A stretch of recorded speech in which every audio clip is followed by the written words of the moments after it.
Welcome to our podcast. Today, today's video is kind of different. It's me, Nixon, my best friend. Daniel, and not just a friend, we're brothers from different mothers, Yes, sir. as you can see. But it's not the blood that is the strongest bond in this world. I'll say it's the experiences and everything you went through together. And I would say we both went through quite a lot. Yes, sir. Yeah. Today, we are going to talk about the things that are very important, which is hard times create strong men. Strong men create good times, Good times create weak men, and the weak men create. bad times.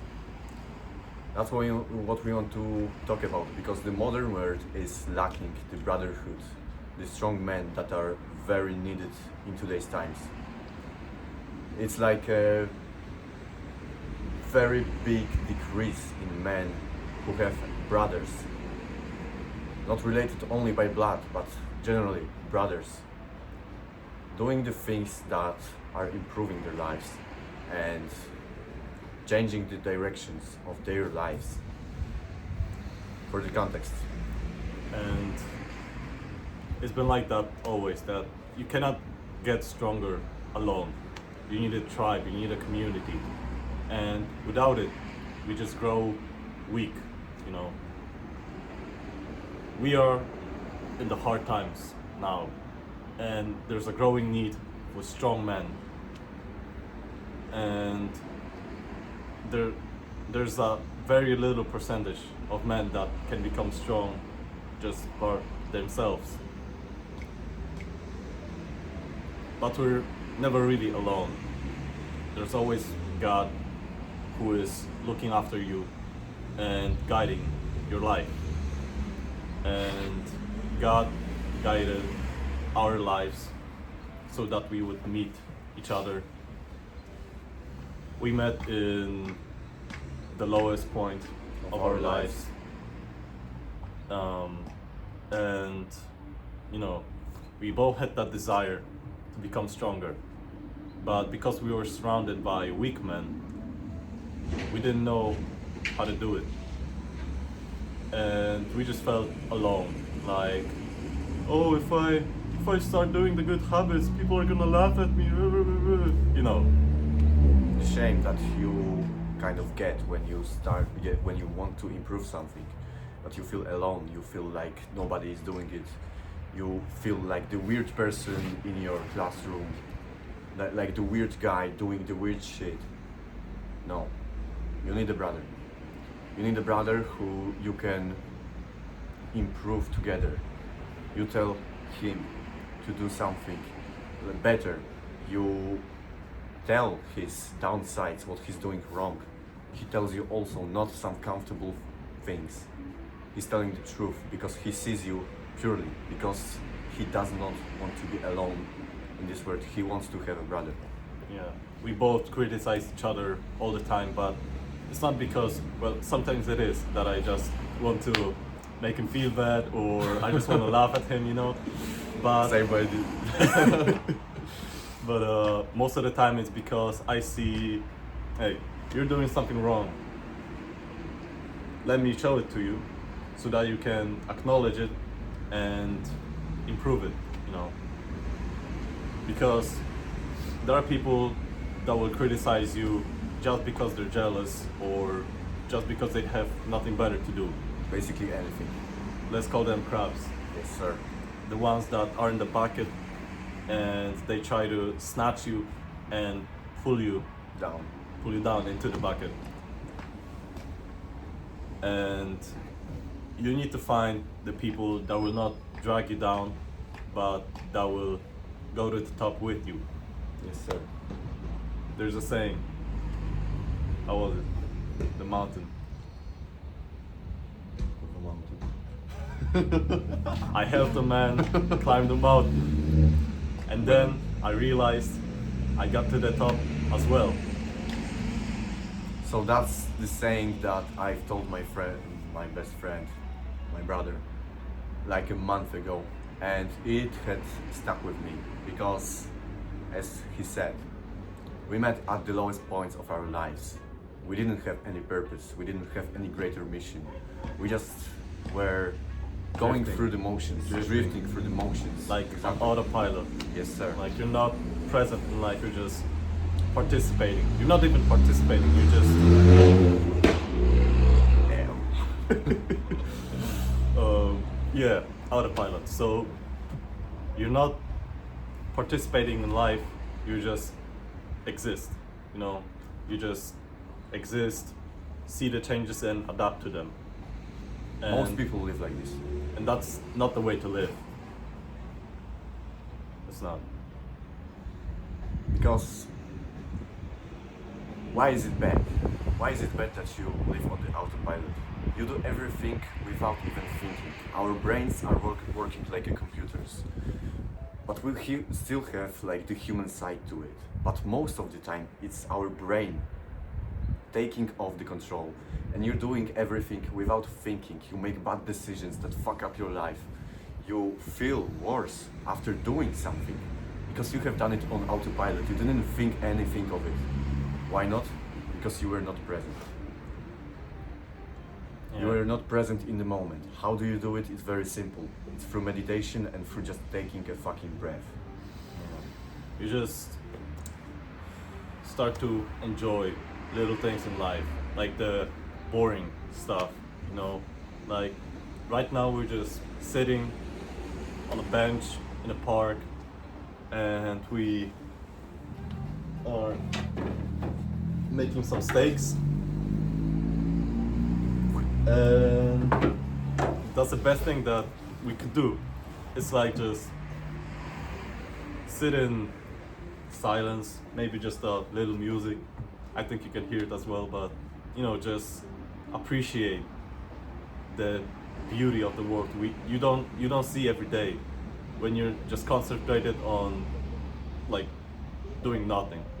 Like when you just everything automatically, you don't stop and just look around you and say, wow, That's great. yeah, it's Beautiful. let's say this rock. You wouldn't even notice it, but when you just take a breath and just take a break from worrying, from everything, you start to notice the little things. Like this rock, what does it look like? It's the most ordinary rock. Yeah, it looks like nothing, but it's amazing.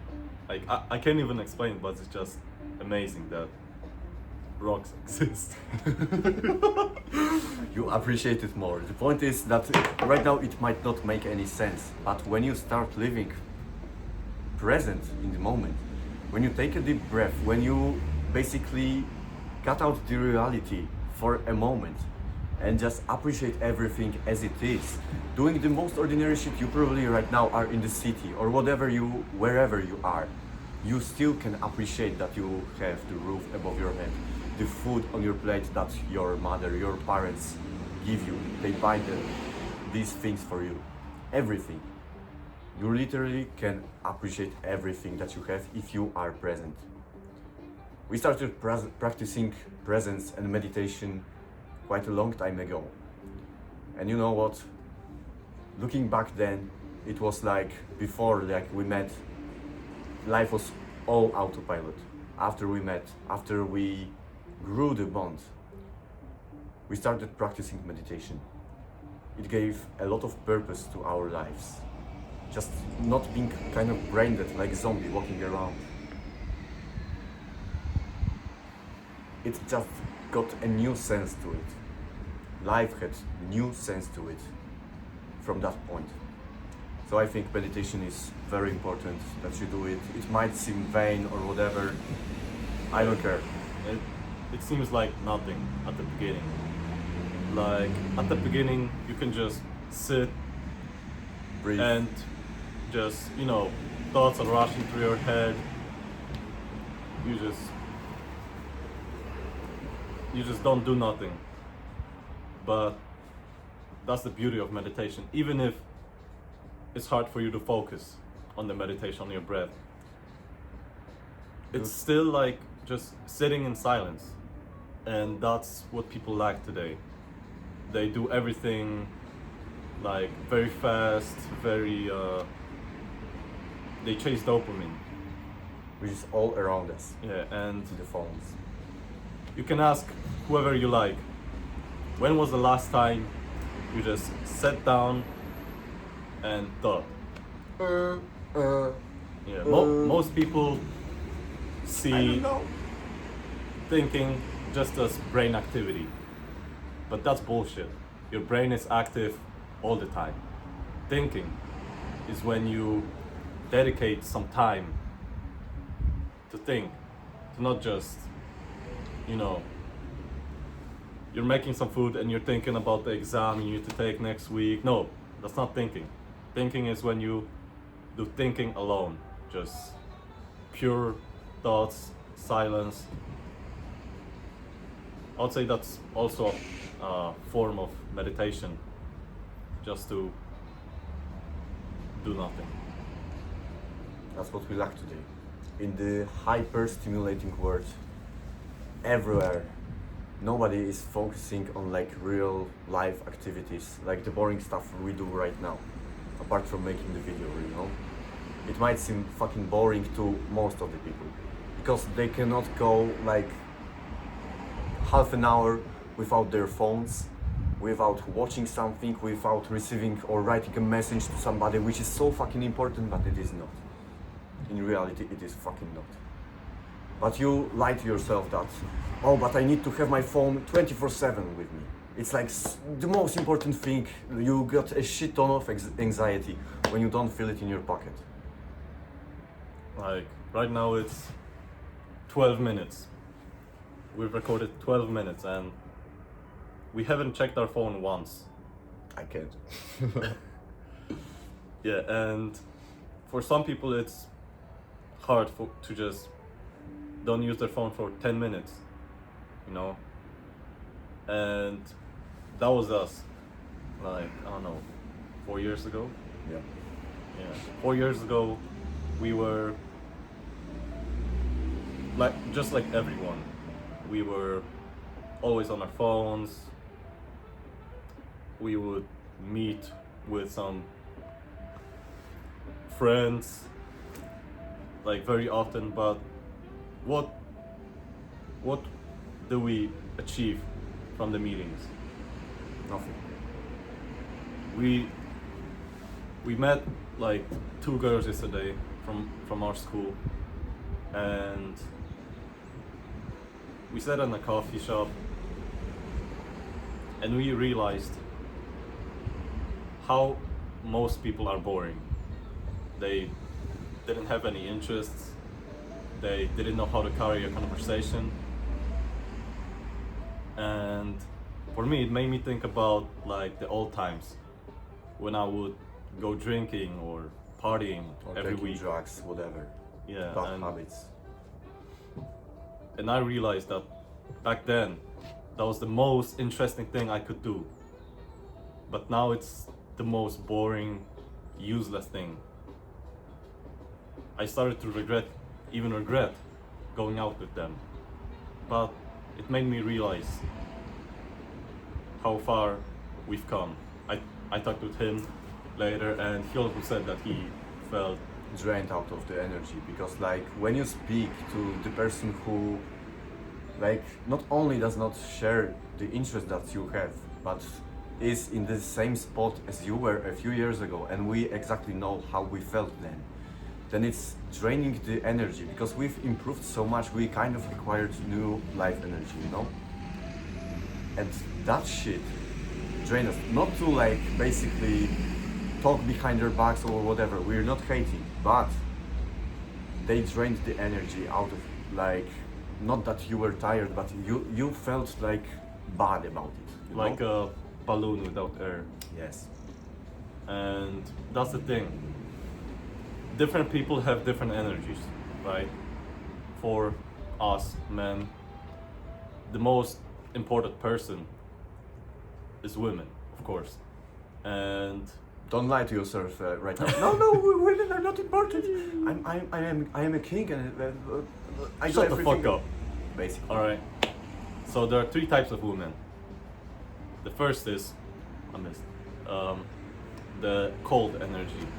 Is the woman that you come home after work, and she's there, and she helps you relax. She gives you a massage, cooks you food. You know, you just by her sheer presence, you feel relaxed and ready to work more. There's the warm energy, which is the exact opposite. When you don't have energy, she just like no, Basically, it's amazing. gives you like this shot of adrenaline. This shot of adrenaline, and the warm woman's energy fills you with this energy, just to basically you feel motivated. You get like the joy of doing the things that you previously didn't want to do. This energy, like basically, it's a life energy. Women have this amazing thing that is called life energy. Women, yeah, without women we would like to sleep on a fucking mattress, drive super fast cars, go in the mountains and don't give a fuck anything. But women Give the beauty give the beauty to the world. to life. When you look at the sunset, that's what it is when you meet a great woman Yeah, who has that's a great the energy. feminine energy. Exactly. All the things that we are attracted to have feminine energy. Music, beer, women. Sunsets, nature. And most people will say, like, all those things that men love, it's because it's masculine to do it. It is, but it is because they have feminine energy, and we naturally chase that energy. Disclaimer: as a masculine man. Yeah. If you're a feminine man, shit. I don't get to say anything, you know. Yeah. But if you're watching this, I believe that you're quite masculine. And going back to the types of women, there's the third type of the energy. It's the lack of energy. It's the one that is just simply boring. And It's like a box with just empty box, you know. yeah, and it's just because she doesn't have energy, she will drain it from you. And it's kind of like we mentioned earlier, a crab. She drags you, you know. But with all those types of energy, it's really important to have people who match your energy, your brothers. Exactly. And Yeah.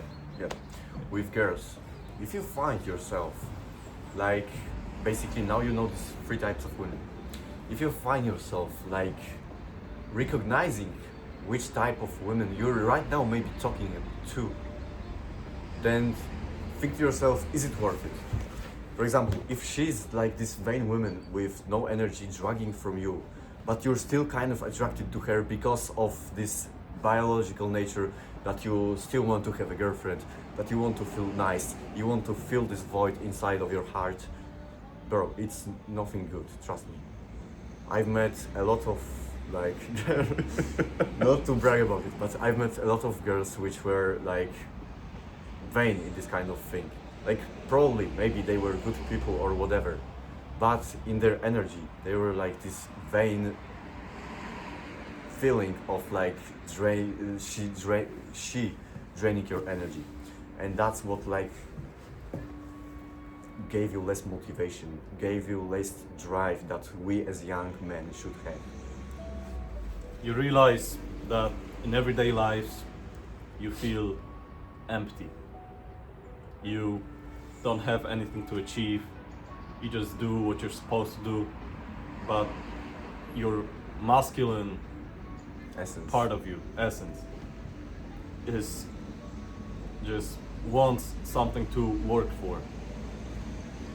And when you don't humor that essence, you become empty, you become weak. There is a quote I can say right now. A warlike man attacks himself in the times of peace.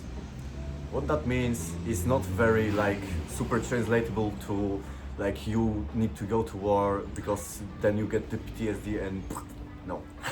It's like that's what Daniel said. When you don't have any goal, when you don't have any purpose in life, you just wander around, same on the autopilot. You just walk most of your day on the autopilot without even realizing it. You harm yourself. You start to go downhill in the path of your life by doing the bad habits, by sleeping late, eating shit food, meeting wrong people that drain this energy from you. But not only women, men too. Men also can have like no purpose, no energy, no like interest in them. That's what what's making like you feel that you are weird because you're not doing the things that everybody does.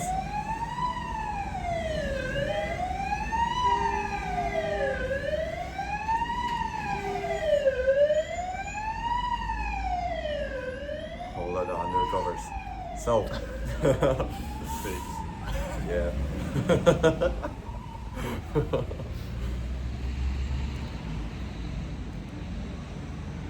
And with this point, I think that the man without the purpose harms himself, without the inner war that you have. It's not that like you need to fight demons or whatever. It's like that you need to have a purpose of what you want in life, what you want to do in life. We're middle children of shit. Come on. We're middle children of the history, man. No purpose or place. Yeah. We've got no Great War, no Great Depression. Our Great War is a spiritual war. Our Great Depression is our lives. I can't talk about where this quote comes from. But if you're a man, you understand it. We were born into the times without the great struggle that would make us strong.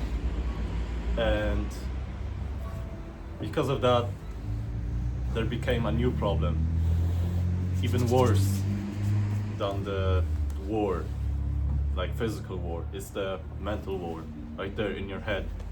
It's war between your masculine essence and your just desire for dopamine and pleasure. And as a man, you need to fight it. If you're chasing pleasure, then you're not gonna achieve anything in life. Progress is outside the comfort zone. The success which your masculine essence yearns for is outside the comfort zone. And it's just like a sea, you know. Let's say you're in the sea and you have your head above the water, you feel good, you can breathe, the sun is shining, it's warm, it's awesome. But what you came for to the sea is the hidden treasure at the bottom of the sea. And if you stay at the surface, feeling good, bathing in the sun, you're never gonna find the treasure. And how you do it is dive.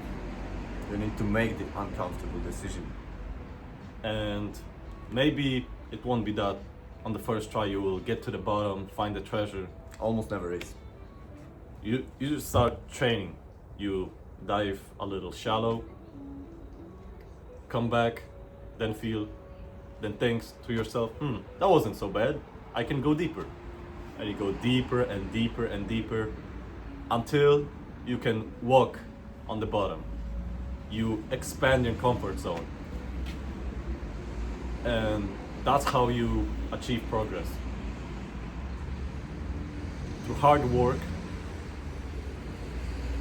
if you sustain yourself from the pleasures, the pointless shit in life, you're gonna expand your comfort zone little by little until the hard work, the things that you used to hate doing, start to feel good, start to just, you know, it's the most interesting thing. In your day. Yeah, the hard work is just, you know, you just want to work. You feel very fulfilled doing the hard work, because in the beginning we both relate to this. Doing the hard shit was not comfortable, but because we met, because our brotherhood like had got stronger through like this pain, this suffering, from like feeling bad about life, from the spiritual world. That's what Daniel talked about.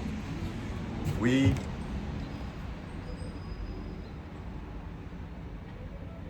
see, I forgot. So it started as a That's rivalry. We just wanted to be better. I wanted to be better than him. He wanted to be better than me. And it was just a competition at first. But then it became a hobby. You know, going to the gym, running, training, fighting, eating clean. It just became the way of life. Because we were so used to it that the bad habits started to feel pointless. Not exciting anymore. Yeah. Like, so every time I go out, I feel kind of like this thing at the back of my head that is telling me like, you could do better. And when I'm doing the good shit, like good habits, the physical activities, eating good, sleeping well, the kind of boring shit you might say, I feel good. I feel like I'm fulfilling my purpose. I'm feeling good about doing the hard work. Nobody wants to go to the bed at 8 p.m. Nobody wants to wake up at 5 a.m. and basically record videos. Nobody wants to train fucking many times a week. Nobody wants to eat clean because it's like, oh, you need to prepare it, because it's not tasty, because I don't have ideas. You've got all the ideas in the world, but you're over-consumed by the shit from this world. bro, we're just preparing the steaks and we're having all the fun in the world. Yeah, fuck yeah. It's just, I can lie. yeah, the steaks are marinating, the music is playing, everything's prepared. Fresh air, the sunset, like when you see sun in the winter time, it just feels so fucking good. You like get this dopamine hit, the natural dopamine, because that's what is important. The fake dopamine that you get from your phone, from jacking fucking your little pee-pee, We're just forcing them. and it's just worsening your situation. It is fake dopamine that slowly drains out of you. That's why you feel so low. That's why you think you're depressed, but it's not real depression. Depression is not real. Yeah, I read a book, and there's a quote. If you're drinking from a well, and you're still thirsty, you're drinking from the wrong well.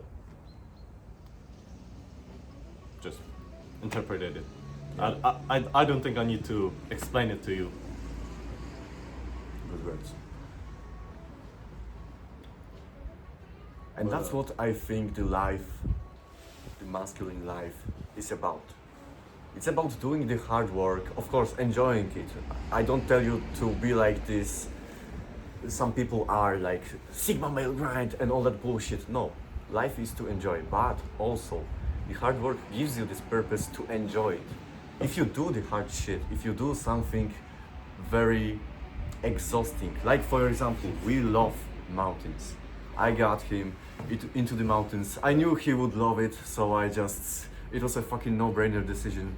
And to picture you this, we walk, at the beginning everything is very funny and all that stuff, it's very comfortable, but then we get through a hard stage. Yeah, there's snow, there's like very steep, it's cold, You think you're the not luggage going is to make heavy, it. and you just think, fuck, why did I listen to him? Why did I go? Why did I do it? And But- you're kind of losing, to explain it better, you're losing hope. You think like you're closer to death. And that's what makes you more alive. Because nothing brings you more to life than being threatened with your life. That there is a danger that might kill you. That's what we went through a little bit over a month ago. After we got to the safe place because we endured it all, we motivated each other. Yeah, it was the best thing. It was the best thing in our It was lives. the best feeling, trust me. After Yeah. the hard work, it always feels good. That's why after training, after hard shit that you have done, you feel good. Because it's the real dopamine that you get. And that's gonna be with your life, that you will think that, oh, it's hard, I don't want to do it, but you do it anyways. And after that you feel good, you feel amazing, you get that real dopamine, and then you're gonna want to do it again and again and again and again, and then you start loving it, and you start pursuing hard work because you know that it will pay off. And the Bible says, as iron sharpens iron, so one person sharpens another. And it's important to have a brother that will sharpen you as a person. Because you see, a lot of people right now in these times have friends that, yeah, they might say good things to you, maybe behind your back they're talking stupid shit. For example, I to him, I slur at him, I say the worst things behind his back. I always, like, if somebody says something bad about him, I fucking defend him like shit, and like I'm going to argue my way over to like telling them to fuck off basically. Because like, Let's wait for a moment. yeah.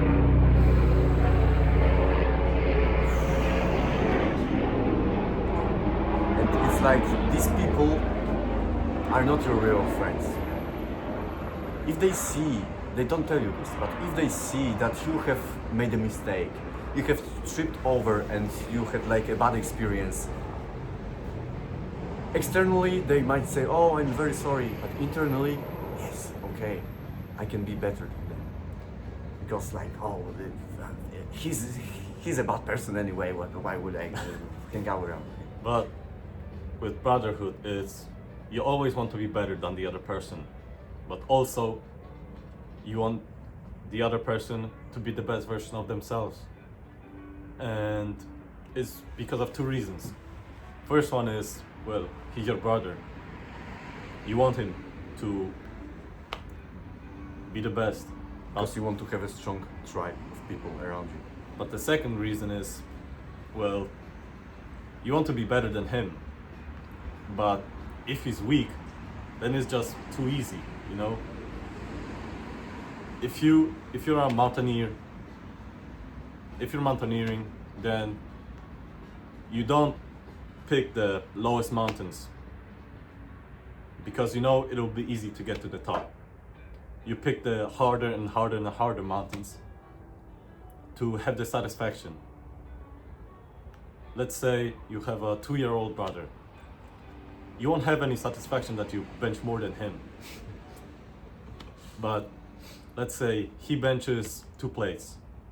Then if I bench 3 plates, it's like, damn, I bench a lot. He benches a lot, and I bench even more. So he's a pussy. And it's a natural male competition. A lot of people might perceive it as something wrong, that you're toxic and that you're a bad person for like saying something mean to your brother. And people don't get it. Because it's a natural male competition. It's like Daniel had explained. It's like you want to be better, but you want your brother to be better. Because you want your stronger tribe to be better. You want to hang around people that you know are competitive, that are like very, very useful in some situations. Not only physical, with mental too. So you just feel more secure with it to just perform in life. It's very important that you kind of be mean to your brothers, because they feel kind of bad about it, because yeah, your opinion matters to them. They kind of feel bad about it, but for a good reason, because then okay, shit, they think to themselves, not telling you. They won't ever tell you this, like oh, you're right. No, they think it alone, they overthink it a bit, and shit, he's right, I'm a bit fat, I'm this, I pussed it out when I could have talked to this girl, to the cute one at the gallery. I could have went to her and he told me that I am a pussy. Next time you are going to fucking do it. Why? Because you have felt bad about it, because he kind of pointed out your like bad side or downside, the like Like, your brother will see that you do something wrong and he will correct you. oh yeah, But it goes another way. When you see your brother do something wrong, you will correct him. And that's how you grow together. it's a compounding effect that over time, when you stick with your brother, when you do good shit, when you improve, when you do hard work, it all compounds your life to become better. Because we didn't, like, after we met, we didn't instantly become like this, like the 4 years had skipped through and we are just sitting there. No, there are a lot of experiences. Yeah, a lot of hardships, a lot of tribulations, Yeah. but that's what makes you stronger. Yeah. And surviving it with someone, it's the most amazing thing. It builds the biggest relationships. As I said in the beginning, it's the experiences that create a bond. Yeah. Let's wrap it up. Let's quick prayer. Heavenly Father, we thank you for our brotherhood. Please bless it so that we can become stronger together and guide us both through life, so that we can, not by our own power, but by your power, give glory to you. We thank you for everything you do for us. We thank you for the person behind the screen. Please bless their soul. And if they don't have a brother yet, please let him meet a brother like you did with us. You made us meet, and we thank you for it. Please keep us humble, and don't let us forget that everything that is because of you. Amen. Amen. Thank you so much for watching. And I think this shit was great.